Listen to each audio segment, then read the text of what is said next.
Hey, it's Ann Swanson here, and a lot of yoga teachers and wellness professionals have been telling me that they are resistant to bring their classes online in a virtual setting, a live setting like Zoom, because their students just won't join them.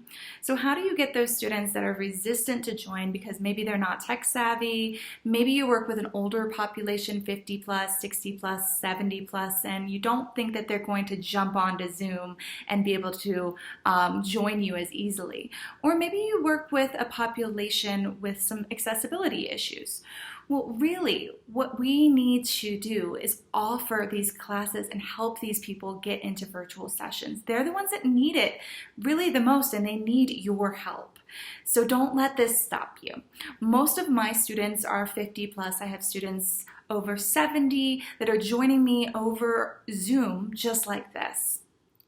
So here are my 5 tips in order to get those resistant people to join you in your virtual classes.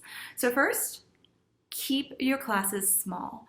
When you're working with groups of people that maybe need a little bit more help, more adaptations, it's important to keep those classes, I suggest 5 or less, or even one-on-one sessions. Number 2, be prepared to be calm tech support.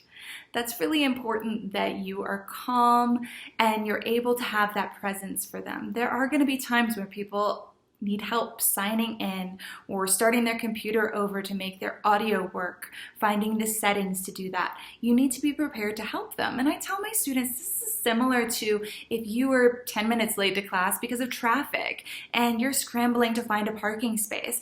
It's stressful. And so it's similar to me being on the phone with them, helping them find the easiest place to park. I'm helping them get onto the session and be able to arrive safely with me. Okay, another thing, number 3, is if they really do need help, you might be able to help them, call them up, set it up, but you also may be able to get somebody in their family that is a little more tech savvy, somebody that's in their house to help them set it up. Number 4, keep the classes simple.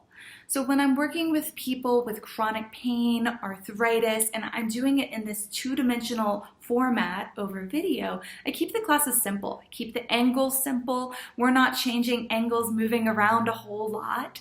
I'm also making sure that they can see me really clearly from this angle, and it's very simple movements. Simpler is better. Doesn't mean it's less deep. Your cues, the way you connect with your students, that's what's going to keep the class really effective and deep. The last tip is to make it personalized.